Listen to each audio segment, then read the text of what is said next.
আপনি ব্যাংকে টাকা রাখছেন, উদ্দেশ্য হলো সুদ আনা। কি সুন্দর উদ্দেশ্য! এই উদ্দেশ্যে যদি আপনি টাকা রাখেন ব্যাংকের মধ্যে, আর এই উদ্দেশ্যের মাধ্যমে আপনি কি করলেন? আমরা কত বোকা দেখেন! আমরা আমার সন্তানের, আমার পরিবারের, আমার বিবির দুনিয়া সাজানোর জন্য আমি আমার আখেরাত বরবাদ করে দিচ্ছি।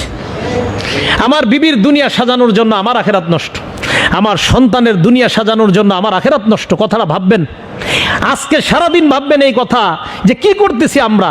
আমি তো আরেকজনের দুনিয়া সাজানোর জন্য আমার দিন আমি নষ্ট করে দিচ্ছি। আমি আরেকজনের দুনিয়া সাজানোর জন্য আমি আমার আখেরাত শেষ করে দিচ্ছি।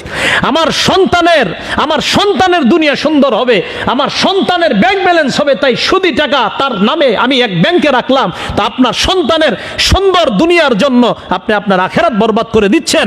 মরার সাথে সাথে রক্তের নদীর মধ্যে আপনার সাঁতার চলবে, কিয়ামত পর্যন্ত সুদখোরের এই শাস্তি চলতে থাকবে। তো আপনি আপনার আখেরাত বরবাদ করলেন কার দুনিয়া সাজানোর জন্য? এজন্য প্রিয় মুসল্লি ভাইয়েরা, এই বাংলাটা ভালো করে মনে রাখবেন যে অন্যের দুনিয়া সাজানোর জন্য আমার আখেরাত আমি বরবাদ করতে পারি না। অন্যের দুনিয়া সাজানোর জন্য আমার আখেরাত আমি বরবাদ করতে পারি না। অন্যের দুনিয়া সাজানোর জন্য আমার আখেরাত আমি বরবাদ করতে পারি না। এই শিক্ষা বিবিকে দেন, এই সবক সন্তানকে দেন, যে এই সবকটা সারা জীবন মনে রাখবা। কারো দুনিয়া সাজাইতে গিয়া তোমার আখেরাত তুমি নষ্ট করে দিবা না। কথাটা মনে থাকবে না? একজনে খুশি হয় ডিজে পার্টিতে গেলে, একজনে মদ খায়, ওই মদ পার্টিতে বন্ধু গেলে খুশি হয়। এখন বলেন, খুশি হলো মানুষ, নারাজ হলো কে? তা আপনার বন্ধুরে খুশি করতে গিয়ে আপনার আখেরাত বরবাদ করে দিলেন। এজন্য অন্যের দুনিয়া সাজাইতে গিয়ে নিজের আখেরাত নষ্ট করে দিয়েন না। আল্লাহ আমাদেরকে হেফাজত করেন। তো বলতেছিলাম 14 নাম্বার, দোয়াকারীর উদ্দেশ্য হতে হবে চমৎকার, সুন্দর হতে হবে। আচ্ছা, আমরা 15 নম্বরে ঢুকে যাই। 15 নাম্বার, আত-তামুহ, অধিক প্রত্যাশা নিয়ে দোয়া করা। বলেন, কি নিয়ে দোয়া করা? অধিক প্রত্যাশা, অধিক প্রত্যাশায় দোয়া করা। আল্লাহর কাছে চাইলে জান্নাতুল ফেরদাউস চাইবেন। ছোটটা কেন চাবেন? আল্লাহর কাছে জান্নাতুল ফেরদাউস চাইবেন।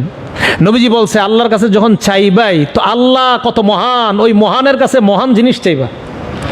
তো চাইলে অধিক প্রত্যাশা, বলতেছে অধিক প্রত্যাশা নিয়ে। তো অধিক প্রত্যাশা নিয়ে দোয়া করা, আল্লাহ তুমি জান্নাতুল ফেরদাউস দিও আমাকে, জান্নাতুল ফেরদাউস দিও, জান্নাতুল ফেরদাউস দিও।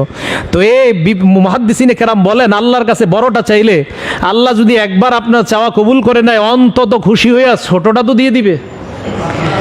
এজন্য চাইলে অধিক প্রত্যাশা নিয়ে চাও। আবার প্রত্যাশা মাফিক জান্নাতুল ফেরদাউসও দিতে পারেন আল্লাহ। আল্লাহ সব পারেন, আল্লাহ সব পারেন। মুসা, তোমাকে দেওয়া হলো যা তুমি চেয়েছো তাই তোমাকে দেওয়া হলো। এই জন্য উদ্দেশ্য আপনি সামনে নিয়ে আল্লাহর কাছে দোয়া করবেন। আল্লাহ, আমি দোকানটা দিয়েছি আল্লাহ আমার হালাল রিজিক দেওয়ার জন্য, আমার ঘরের, আমার পরিবার যেন সুদি কারবারে না যায়। আল্লাহ, আমার পরিবারের কেউ যেন চুরি না করে, আমার পরিবারের কেউ যেন কোনোদিনও আল্লাহ হারাম টাকার প্রতি তাদের কোনো লোভ না থাকে। আল্লাহ, এই কারণে আমার এই ছোট্ট দোকানে তুমি বরকত দান করো। উদ্দেশ্যটা আপনি আল্লাহর কাছে পেশ করেন। আপনার এই দোকানের উদ্দেশ্য কি, এটা আল্লাহর কাছে পেশ করেন।